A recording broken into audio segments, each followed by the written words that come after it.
सादर नमस्कार, सादर जय जिनेंद्र। क्षमा न्यूज चैनल कहीं भी कभी भी सही और सकारात्मक समाचारों के लिए देखना और सुनना न भूलें। साथ में आपसे विनम्र निवेदन है कि यदि आपने इस चैनल को सब्सक्राइब नहीं किया है तो कृपया अवश्य कीजिए और शेयर और लाइक करना ना भूलें।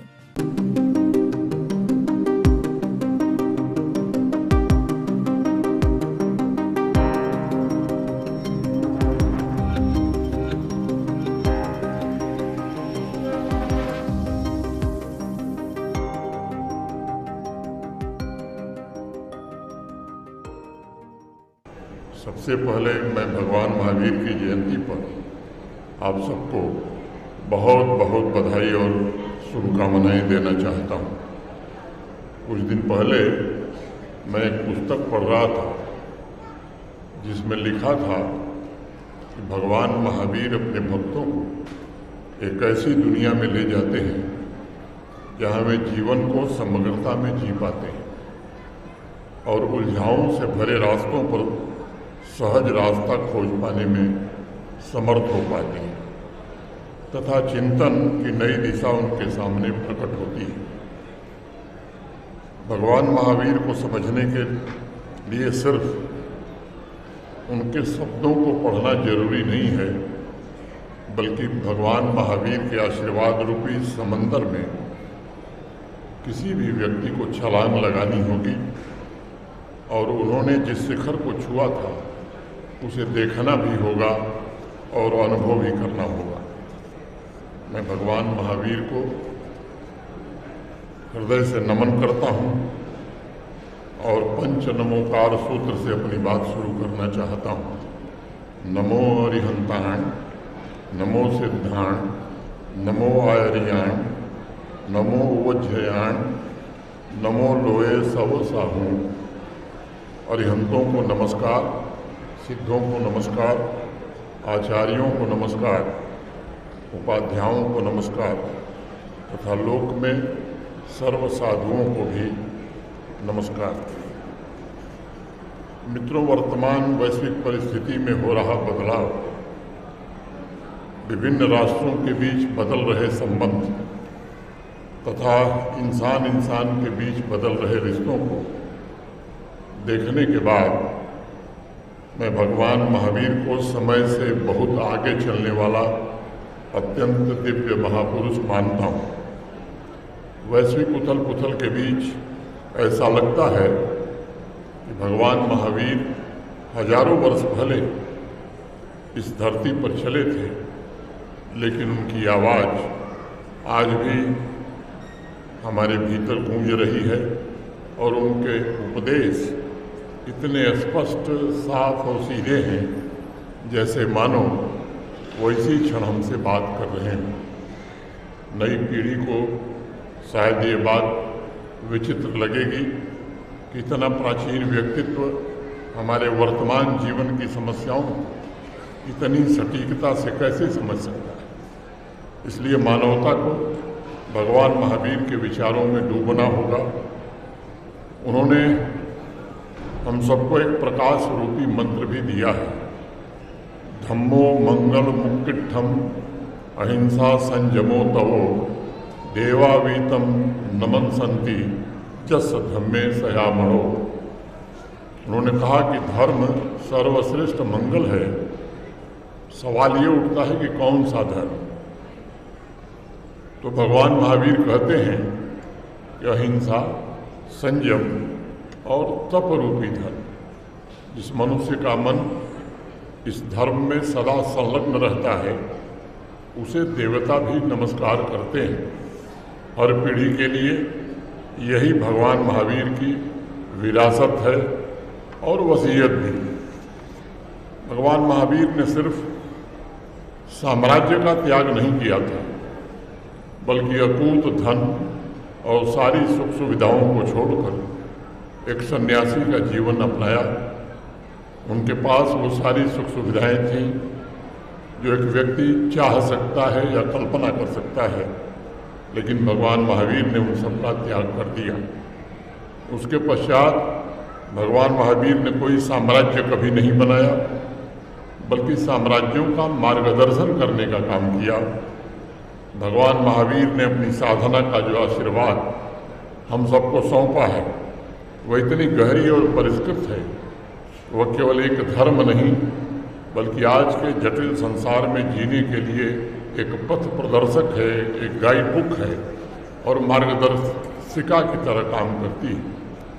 वर्तमान पीढ़ी को ये समझने की आवश्यकता है कि भगवान महावीर का त्याग हमें एक अत्यंत महत्वपूर्ण संदेश देता है कि जो जीवन उन्हें बाहर से मिल रहा था वो उनके भीतर संभावित जीवन से बहुत कम था। और यही मैं समझता हूँ कि उनका पहला और सबसे मौन संदेश है कि सचेत जीवन यानी जांच परख कर जिया गया जीवन सामान्य जीवन से अधिक महत्वपूर्ण और अधिक मूल्यवान होता है। वर्तमान वातावरण और परिस्थिति को ध्यान में रखते हुए हमें एक पल ठहर कर आज ये सोचने की आवश्यकता है कि हम तमाम सुविधाओं से घिरे हुए हैं, लेकिन क्या हम स्वयं से दूर जा रहे हैं? जहाँ तक मैं भगवान महावीर के वचनों को समझ पाता हूँ उसके आधार पर आज मैं कह सकता हूँ कि इस सवाल का जवाब हमें तभी मिलेगा जब हम समर्पित भाव से अरिहंत की शरण स्वीकार करेंगे। और इसीलिए कहा भी कि अरिहंते शरण पवज्जामि, सिद्धे शरण पवजामि, साधु शरण पवज्जामि, केवल पन्नद्धम शरण पवज्जामि। भगवान महावीर समग्र में छलांग लगाने का सबसे आह्वान कर रहे हैं और वो कह रहे हैं कि जैसे ही हम समर्पण करते हैं और शरण को स्वीकार करते हैं वैसे ही हमारा अहंकार समाप्त हो जाता है और हमारे अंदर एक नई चेतना का जन्म होता है।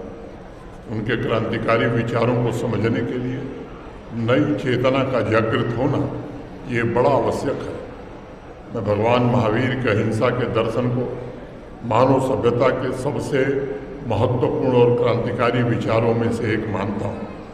अहिंसा का शाब्दिक अर्थ है कि किसी को चोट मत पहुँचाइए, जानवरों को पशुओं को भी मत मारिए, शाकाहारी बनिए।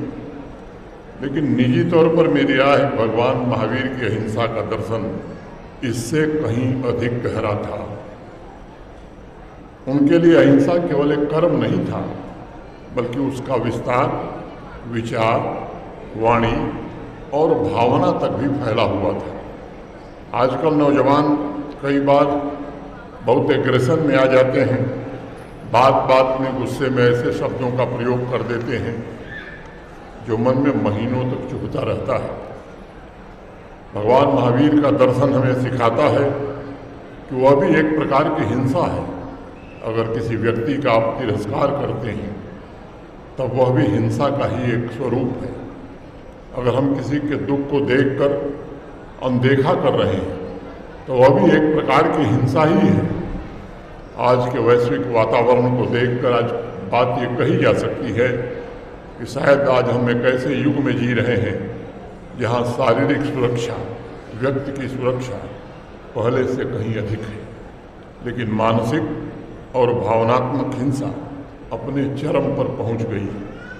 और इसलिए मेरा निवेदन होगा कि दूसरे व्यक्ति के अपमान से बचने की जरूरत है तथा किसी अन्य व्यक्ति को नीचा दिखाने की प्रवृत्ति अगर हम समाप्त कर सकें तो मैं समझता हूँ कि आज के अवसर का सही उपयोग हम कर पाएंगे। और मेरा निवेदन होगा कि हर एक पीढ़ी अपने विचारों में अहिंसा ले आवे। साथ ही हमें प्रकृति के प्रति भी अपने रवैये को बदलना होगा। कई सदियों से हमने प्रकृति को एक वस्तु समझकर उसका शोषण किया है। ये सच है कि आज हम जंगल, नदी, जीव इन सभी को उपयोग की चीज़ों के रूप में देखते हैं। अगर हम सच में अहिंसा को समझ लें तो यह केवल नैतिकता नहीं बल्कि पर्यावरण के लिए भी एक बहुत ही सटीक दृष्टिकोण बन जाता है। वर्तमान समय को देखते हुए एक और महत्वपूर्ण दर्शन अनेकांतवाद की भी चर्चा करना जरूरी है। भगवान महावीर ने कहा था कि सत्य बहुआयामी है, और कोई भी एक दृष्टिकोण उसे पूरी तरह से नहीं समझा सकता। ये सच्चाई है कि आज हम एक ऐसे दौर में जी रहे हैं जहाँ सामान्य जन किसी विषय पर केवल अपने विचार नहीं रखते, बल्कि उसे अंतिम सत्य भी कई लोग मान लेते हैं। और आप सब देख रहे होंगे, हम भी देख रहे हैं, सोशल मीडिया के इस्तेमाल ने इस प्रवृत्ति को और तीव्र कर दिया है। जीवन में संतुलन को लोग भूलते जा रहे हैं। भगवान महावीर अनेकांतवाद के जरिए पूरे समाज को समझाते हैं कि अपने विचार को विनम्रता के साथ रखने की जरूरत है। साथ ही यह भी समझने का प्रयास करने की आवश्यकता है कि हम जो देख रहे हैं वही पूर्ण नहीं है, वही पूरा सच नहीं है। आज भगवान महावीर जी की जयंती पर मेरा निवेदन होगा कि सत्य को हमें स्वीकार करने की जरूरत है। हर दृष्टिकोण अधूरा है और बौद्धिक विनम्रता ये किसी भी व्यक्ति के लिए नितांत आवश्यक होती है। मैं मानता हूं कि अपने ही विचारों पर सवाल उठाकर हम उच्चतम बुद्धिमत्ता का उदाहरण दूसरों के सामने प्रस्तुत कर सकते हैं। उनका अपरिग्रह का सिद्धांत भी मैं मानता हूं कि आज की पीढ़ी के लिए नितांत आवश्यक है। भगवान महावीर ने कहा भी था कि लालच केवल एक नैतिक समस्या नहीं है, बल्कि दुख का कारण भी लालच है। उनका स्पष्ट मानना था कि जो व्यक्ति हमेशा अधिक चाहता है वो जीवन में कभी संतुष्ट नहीं हो सकता। आज की पूरी दुनिया उपयोग और एल्गोरिदम पर चल रही है। एल्गोरिदम हमें लगातार ये बता रहा है कि अगली खरीद और अगली उपलब्धि हमें जीवन में असली प्रसन्नता देगी। मैं मानता हूं कि बेहतर जीवन यापन के लिए धन चाहिए, सामान भी चाहिए, लेकिन धन और सामान के गुलाम हम बन जाएं, मैं समझता हूं ये कहीं से भी उचित नहीं होगा। और परिग्रह का अर्थ जितना मैं समझ पाता हूं वो ये है कि जीवन में धन जरूर कमाइए, सामान भी खरीदिए, नई उपलब्धियों के शिखर पर पहुंचिए, यश और कीर्ति की पताका भी फहराइए, नई इंडस्ट्री लगाइए, नए संसाधन भी तैयार करिए, भारत को विकसित देश बनाने में व्यक्तिगत रूप से भी योगदान करिए, संपन्नता के नए शिखर को प्राप्त करिए। लेकिन उस धन और दौलत से अगर बध गए तो मैं समझता हूँ कि आज के आयोजन का महत्व समाप्त हो जाएगा। हमारी संस्कृति ने हमेशा इस बात पर बल दिया है कि खूब धन दौलत कमाइए, बेहतर जीवन जिए, लेकिन उससे आसक्ति कभी न पालें, उससे विरक्ति रहें। आज की दुनिया में जब लोग तनाव, थकान और असंतोष से जूझ रहे हैं, तब मैं समझता हूँ कि भगवान महावीर का दर्शन केवल एक विचार नहीं है, बल्कि तनाव से मुक्ति पाने का सबसे व्यवहारिक समाधान भी है। इस संदर्भ में मैंने उनके सत्य के दर्शन को भी थोड़ी बहुत समझ जो मेरी है चर्चा करना चाहूँगा। भगवान महावीर का सत्य केवल सच बोलने तक सीमित नहीं था। ऐसा वो कहते थे कि सच बोलो, लेकिन समझदारी और संवेदनशीलता के साथ सच बोलो। सत्य का पालन करने का मतलब जांच परख कर, सोच कर बोलना और उन झूठों से बचना जो किसी भी दूसरे व्यक्ति को कष्ट दे सकता है या समाज में डिसरप्शन पैदा कर सकता है। सबसे महत्वपूर्ण है कि हर एक इंसान अपने आप से ईमानदार बने, अहिंसा, तप, संयम के दर्शन के साथ जुड़े और उसी आधार पर अपना जीवन यापन करे। आज भगवान महावीर जी की जयंती पर मेरा आप सबसे आग्रह होगा कि उनके मंत्र अहिंसा, संयमो तवो को अपने जीवन का यदि हम आधार बनाते हैं तो एक सुखी संसार बनाने में हम सहायक होंगे। किसी भी पुस्तक में जीवन का इससे छोटा और गूढ़ मंत्र दुनिया में नहीं मिल सकता। अहिंसा, संयम, तप, अनेकांतवाद और परिग्रह और सत्य को अपने स्वभाव का यदि हम हिस्सा बनाते हैं तो मैं मानता हूँ कि राष्ट्र निर्माण में हम ज़्यादा बेहतर योगदान कर सकते हैं। निजी तौर पर मैं मानता हूं कि हम जिस दुनिया में जी रहे हैं उसमें हमारा योगदान इस बात पर निर्भर करता है कि हम किस प्रकार के इंसान बना रहे हैं। आप सबने भी ध्यान दिया होगा कि हम अक्सर समाधान बाहर ढूंढने की कोशिश करते हैं, लेकिन भगवान महावीर ने हमें भीतर देखने की बात कही थी, क्योंकि समाज का परिवर्तन व्यक्ति के परिवर्तन के बिना संभव नहीं है। आज विश्व में चल रहे कॉन्फ्लिक्ट और संघर्षों को देखकर ये बात कहना चाहूँगा कि संपूर्ण मानवता को भगवान महावीर की शिक्षा आज सीखने की जरूरत है। उनका गहन मार्गदर्शन स्थायी शांति और अटूट भाईचारे को बढ़ावा देगी। साथ ही हमें इस बात को भी याद रखने की आवश्यकता है कि वैश्विक उथल पुथल के बीच आज भारत के माननीय प्रधानमंत्री श्री नरेंद्र मोदी जी के दूरदर्शी नेतृत्व में भारत दृढ़ता के साथ खड़ा है और निरंतर आगे भी बढ़ रहा है। पिछले 12 वर्षों में उन्होंने कैसे सशक्त भारत की अडिग नींव रखी है, जो विश्व को अपने सद्भाव के संदेश से प्रेरित किया है। भारत ने दुनिया को संदेश दिया है कि सच्ची शांति ये कमजोरी नहीं है, बल्कि ये अडिग साहस है, और यह समय बैटलफील्ड तैयार करने का नहीं बल्कि सेतु ब्रिज बनाने का है। और मैं समझता हूँ ये प्रेरणा शायद भगवान महावीर से ही मिली है।